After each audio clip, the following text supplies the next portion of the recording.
Glória a vós, Senhor.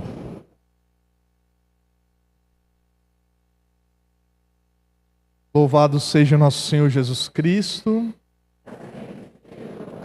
Seminarista Fernando, da melhor cidade da Diocese, Serra do Salitre, meu conterrâneo. Queridos irmãos e irmãs, com muita alegria, então, nós chegamos ao terceiro domingo pascal. Nós não podemos perder o clima do mistério da ressurreição de nosso Senhor Jesus Cristo. Nós temos uma facilidade de nos acostumar com as coisas, e aí vamos agitar o nosso coração. Nós estamos indo em festa, uma grande festa. Vocês conhecem a história do São Maximiliano Maria Kolbe? Já ouviram falar esse nome? Para quem não conhece, vou aqui resumir em poucas palavras. Ele é um frade que, naquela circunstância dos campos de concentração, resolve dar a vida por um pai de família. Então, soldados chamaram lá, vem cá agora, será condenado um pai de família. Ele fala, opa, eu posso trocar, eu posso ir no lugar dele para que ele permaneça vivo, cuide dos seus filhos, volte para sua família. E os soldados permitiram. Deixaram ele ir, ele foi e morreu naquele instante. A segunda leitura fala exatamente isso. Dificilmente nós vamos escutar o termo paráclito usado para a pessoa de Cristo. Normalmente o termo paráclito, é um termo grego, é usado para o Espírito Santo. Nós escutamos sempre para o Espírito Santo. Mas, na carta joanina, São João decide usar este termo para Cristo. Foi traduzido para o português, para o nosso português, como defensor. Mas é um termo muito mais amplo, muito mais bonito. Paráclitos, palavra dividida, rachada no meio. De um lado está falando daquele que está ao lado, para, e aquele que defende, o advogado. Então, não só está ao lado amparando, fisicamente amparando, sendo suporte, sendo companheiro, né? Estando ao lado, não deixando ficar sozinho. Mas mais do que isso, estando ao lado como advogado, defendendo. Mas se a gente for mais a fundo nesse termo, São João usa esse termo de forma muito concentrada, consciente, ele fala, nós temos um advogado que foi sofrer as penas do nosso lugar. Imagina, gente, se existe isso. A gente contrata um advogado, ele vai lá assumir as culpas, as penas da nossa condenação. Não existe isso não. Na razão, na lógica, não existe isso não. Nosso mundo ainda não existe. Cristo é este advogado. Esse Paráclitos.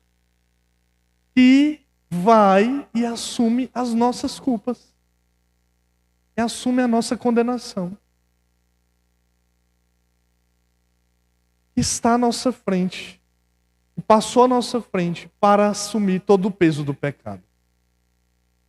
Nesse final de semana, terceiro final de semana da Páscoa, pascal, sem querer pesar o clima, nós estamos em clima de festa, sem querer pesar o clima, vale muito a pena nós assumirmos essa consciência. Por quê? Aí a nossa festa não é uma festa vã, uma festa empobrecida, sem sentido. Parece que tem mais corpo ainda a nossa alegria.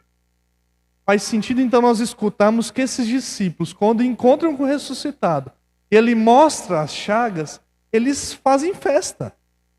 O texto do Evangelho fala que os discípulos, quando caem em si e veem que é Cristo, eles se alegram profundamente.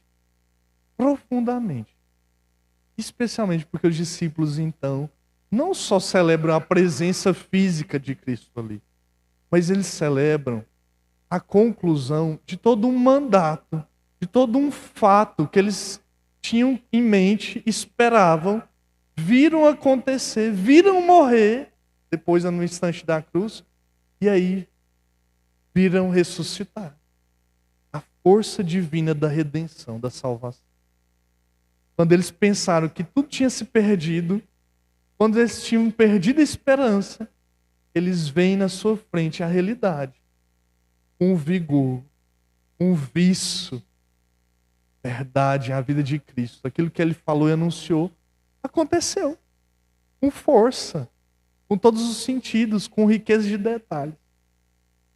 Eu quero chamar a atenção em um detalhe. A gente fala isso de forma muito ampla, né?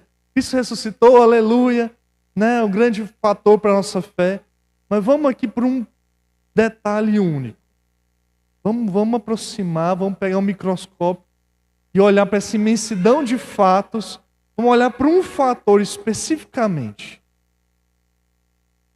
Faz tanto sentido, porque nós não paramos no pecado.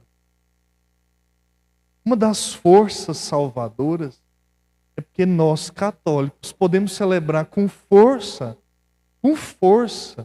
a ressurreição, porque o pecado não é o ponto final da nossa vida. A gente está acostumado, eu acho que imagino que grande parte de vocês aqui nasceu no catolicismo, foi sempre católicos, nunca viveu outra experiência, e a gente às vezes nos acostumamos, como eu disse, em algumas realidades. Imagina, gente, se a gente fosse viver um decreto de que aquilo que a gente pecou, fez, fosse estampado, ou fosse uma realidade colada na nossa vida, que não tinha jeito. É uma ferida que não tem como sarar. Está ali. Vamos morrer com aquilo. Acabou. É cruel demais pensar assim. Mas isso custou a morte de Cristo. Lembrem-se. A possibilidade de a gente reverter não só o pecado em si, que já é um problema, o pecado em si, o fato em si, mas as consequências de tudo isso. As consequências do pecado. As consequências dessa realidade. Ele nos permitiu reverter tudo isso. Dando-nos a possibilidade de reverter tudo isso. Só isso, gente, meu Deus, já é motivo de festa. É motivo de alegria. Os homens do Antigo Testamento choraram anos e anos para que isso um dia acontecesse. E eles faziam isso de forma superficial, com o sacrifício do templo, sacrifício de animais. Mas era nítido que aquilo não era a solução do pecado. Não tinha um modelo de salvação. Cristo não. Cristo constrói o caminho de salvação. E reverte todos os dilemas do pecado. Quem quiser, confessa. Se livra do pecado. Essa é a nossa realidade pascal. Isso a ressurreição nos deu. É um presente do ressuscitado. A gente às vezes desperdiça isso com muita facilidade. Mas este é um dos grandes extratos da realidade pascal. É muito bonito porque o São João é muito carinhoso, né? Ele é muito carinhoso, ele é muito sensível, muito carinhoso. Ele fala o seguinte: meus filhinhos, meus queridos, né? Meus queridos, escrevendo na carta. Eu estou aqui para dizer uma coisa. Não peques. Não peques. Mas se pecares, graças a Deus, nós temos um paráclito. Nós temos um paráclito. Não é porque nós temos um paráclito, nós vamos viver aí à torta e direito pecando. Mas, graças a Deus, nós podemos olhar para a nossa história e saber que o pecado não é o ponto final da nossa vida. Não é o fim da nossa vida. Nós temos esperança. Esperança. Eu fiz uma viagem agora para um país nosso aqui vizinho. E o índice de secularismo está crescente. Cada ano que passa, as pessoas estão mais descrentes. O cristianismo está lá embaixo e outras religiões também. Então, lá as pessoas são ateias declaradas. E eu gosto de andar nas ruas quando eu faço essas viagens assim. Eu gosto de andar nas ruas, eu gosto de conhecer as pessoas, ver as realidades, né? As realidades locais. E numa desses passeios no centro da cidade, eu voltei para casa angustiado. Eu falava com os padres que estavam comigo. E não sei se vocês perceberam o que eu percebi. Isso que é um povo sem esperança. Você vê no olhar das pessoas uma tristeza assim, uma tristeza profunda. É um povo triste assim, está marcado assim. É um povo sem esperança. E a gente foi conversar com um padre, a gente estava hospedado numa casa paroquial lá. A gente foi conversar com o padre falava, não só isso, isso é visível concretamente. Automaticamente os níveis de fé desceram e os níveis de suicídio cresceram. Por quê?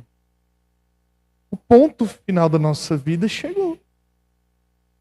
Se chega num ponto final, não tem mão para onde ir.